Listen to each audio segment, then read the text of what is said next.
Assalamualaikum warahmatullahi wabarakatuh. Saudara-saudaraku sebangsa dan setanah air ya. Ketemu lagi dengan saya di Gaspol Update. Teman-teman sudah pada tahu nggak nih Mamak Ketum ini ya? Tahu ya Mamak Ketum ya? Nggak ada hujan, nggak ada angin. Tiba-tiba ngaku nangis-nangis saat nonton film Pesta Babi. Aduh.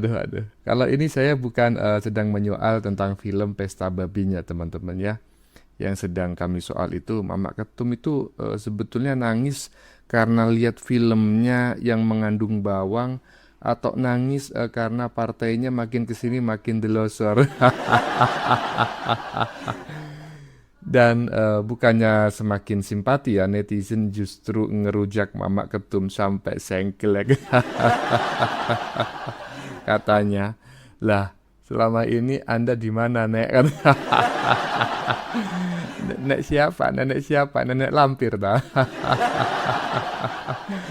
Aduh, bukannya Mamak Ketum ini, Mak Lampir ini selama ini ngaku paling dekat dengan rakyat, ah? Partainya wong cilik. Lah kok nggak tahu selama ini macam kayak gitu. Nah, bagaimanakah videonya dan bagaimanakah respon netizen? Mari kita tonton bersama. Kemudian mari kita komentari bersama di bagian akhir video. Ini dia. Ya, Ibu Megawati menangis habis nonton film Pesta Babi ya. Bu, ya, kemana aja 10 tahun kemarin Bu ya. Sekarang menangis. Kita udah nggak bisa dibohong lagi Bu Mega ya. Apalagi kami masyarakat ya udah 70% tidak percaya lagi dengan orang-orang PDIP. Karena orang-orang PDIP ini munafik kalau nggak saat memimpin. Ya 10 tahun kemarin diam-diam aja kalian Bu. Ya eranya SBY kalian BBM naik 1000 aja nangis. Tapi giliran ya kader kalian memimpin 10 tahun kemarin BBM naik kalian diam-diam aja ya. Ya inilah partai wong licik bukan partai wong cilik PDIP. Iya, ana kulit saya imak. Nah, betul. Betul, saya dukung ya. Kita nggak bisa dibohongi lagi ya. Selama ini lu kemana? Selama ini lu sampai udah tua bangke macam kayak gini kemana aja? Katanya paling dekat dengan orang cilik, wong cilik. Lah kok baru sekarang nangisnya, sejak dulu kemana? Waktu jadi presiden apa aja yang lo lakuin? Waduh. Lanjut. Really lama gitu lapis. Lama banget loh nggak ngelihat berita si ibu nangis. Apalagi kemarin saat berkuasa 10 tahun. Jarang nangis. Oh ada ding, ada. Nangisin Pak Jokowi. Katanya kasihan. Pak Jokowi itu kurus gara-gara mikirin rakyat tapi kok masih dihina-hina. Tapi pas BBM naik berkali-kali nggak ada berita si ibu nangis. Beda waktu zamannya Pak SBY naikin BBM. Si ibu nangis. Nah sekarang saya bingung nih. Jadi ibu teh nangisin apa sih? Nah, ini menarik nih yang disampaikan oleh Mbak Pecel Lele, ya kan? BBM naik 1000 ya di masa si BY itu kan, si Partai Biru berkuasa, nangis-nangis, ya kan? Tujuannya apa ya tahu sendirilah ya kan?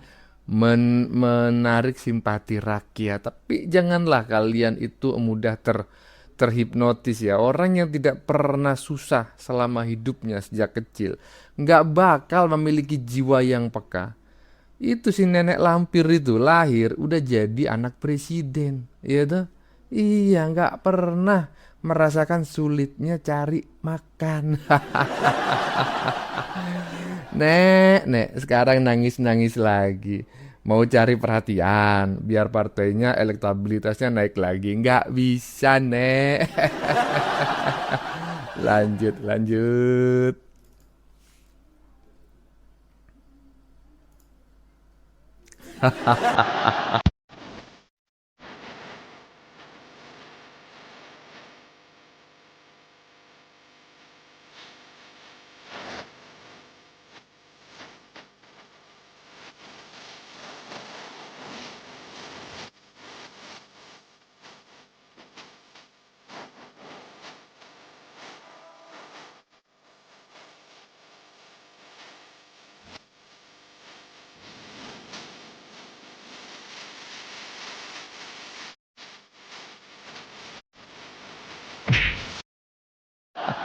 Emang kurang ajar Mbak Sylvia Tan ini ya.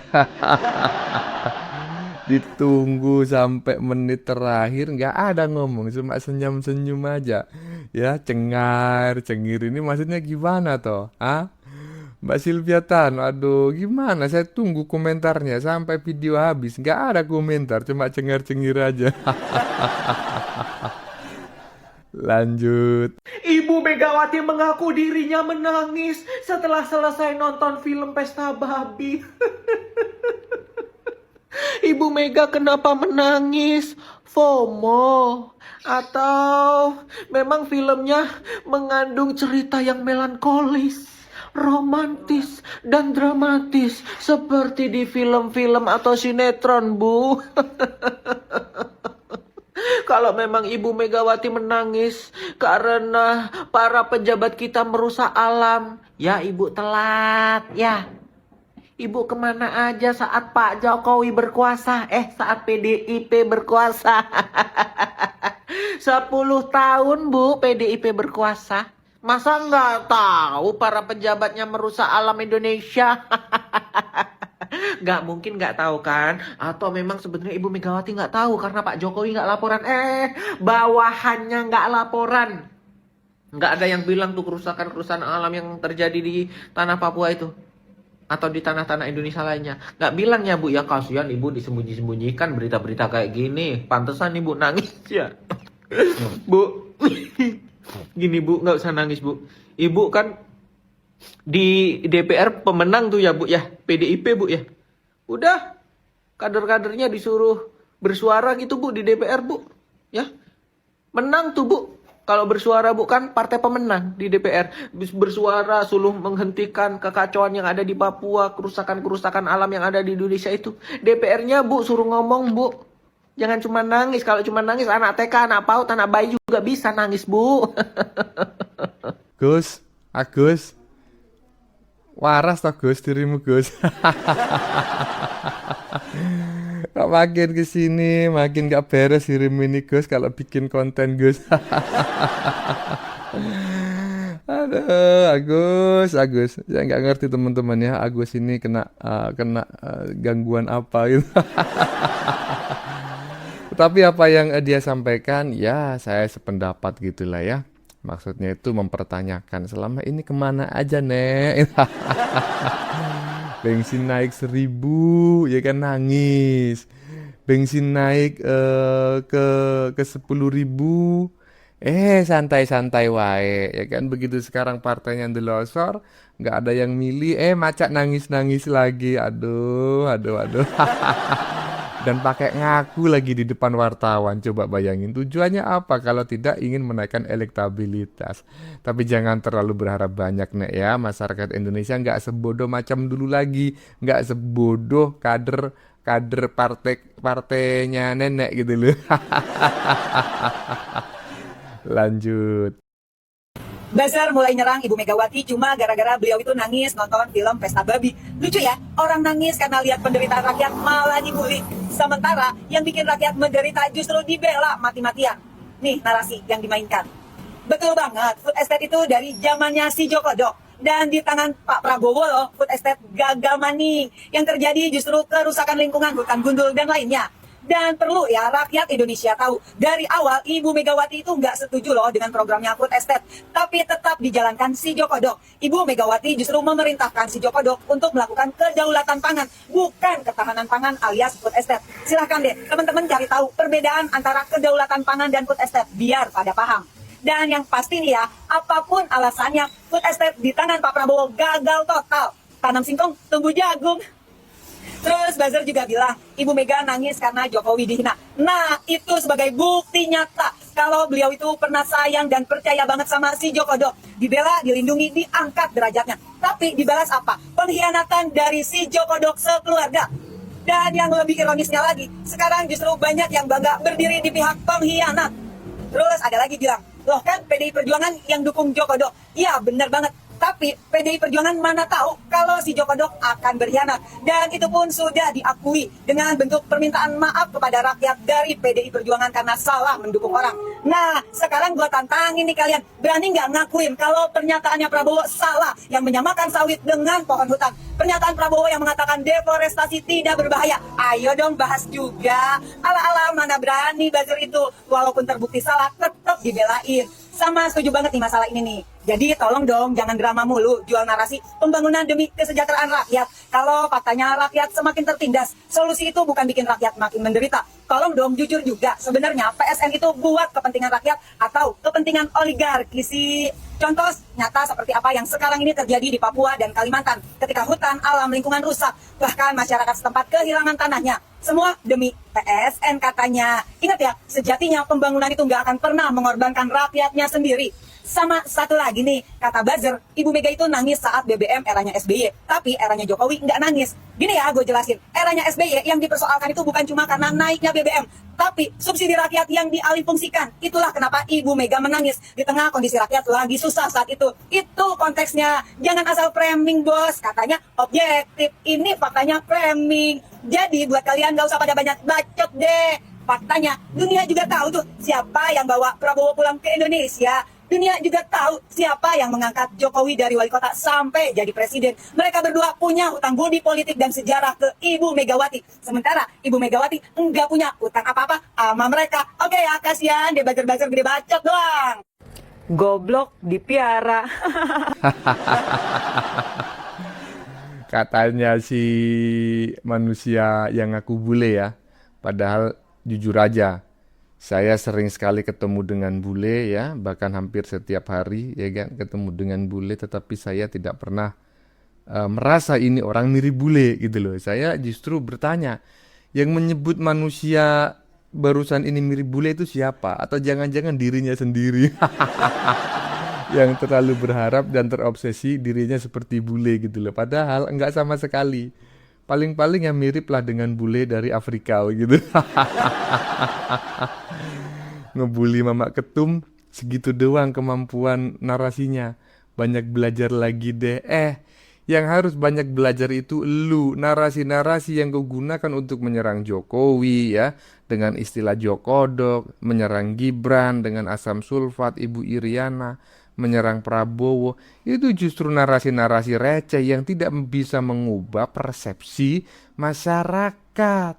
Nggak ada sama sekali, jujur aja ya, masyarakat yang ibaratnya itu termakan oleh omonganmu, terhipnotis oleh omonganmu. Nggak ada ya. Lanjut. Sekarang saya lagi rame kan video pesta babi ya. Kan seolah-olah kita ini datang cetak sawah kemudian bikin rakyat di situ sengsara. Salah.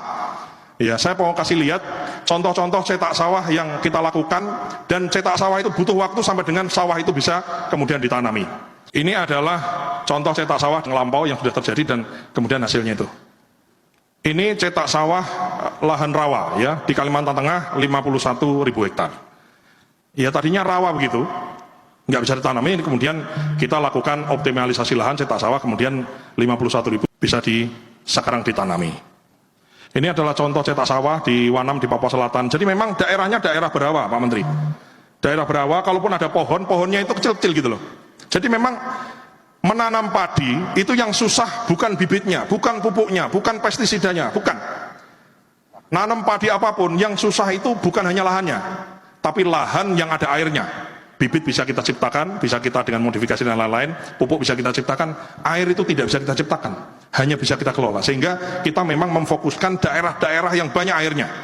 Ini contoh di Papua Selatan, Kurik gitu ya, di Merauke, dulunya rawa.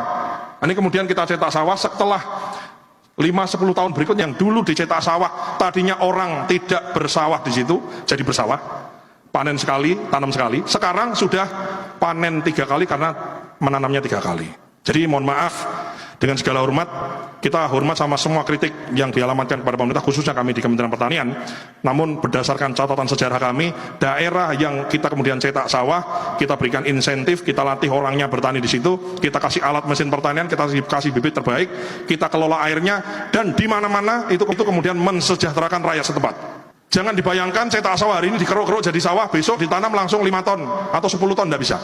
Butuh beberapa kali siklus Bapak Ibu semua. Nah, ini menarik nih pernyataan dari Kementerian Pertanian ya terkait penyediaan lahan rawa-rawa yang diubah menjadi sawah ya, yang mungkin selama ini banyak orang yang salah persepsi begitulah. Video yang baru saja kita saksikan ini ya bisa menjadi bagian dari salah satu klarifikasi dari pihak Kementerian Pertanian gitu ya. Jadi nenek lampir ya, nggak usah pakai nangis-nangis ya. Memang rakyat itu susah Nek, sejak lahir susah, sampai mati pun susah. Ya, sejak dulu, bukan sekarang aja. Jadi nggak usah nangis-nangisnya sekarang ya, hanya demi menaikkan elektabilitas partai. Nggak bakal mempan. Bagaimana menurut kalian? Keputusan ada di tangan Anda, silakan tulis pendapat Anda di kolom komentar. Baik Anda yang setuju maupun yang tidak setuju dengan isi konten ini. Sebelumnya saya memohon maaf yang sebesar-besarnya ya jika dalam penyajian konten ini ada kata-kata yang menyinggung, kurang tepat penggunaannya, atau ada data yang dianggap keliru atau salah.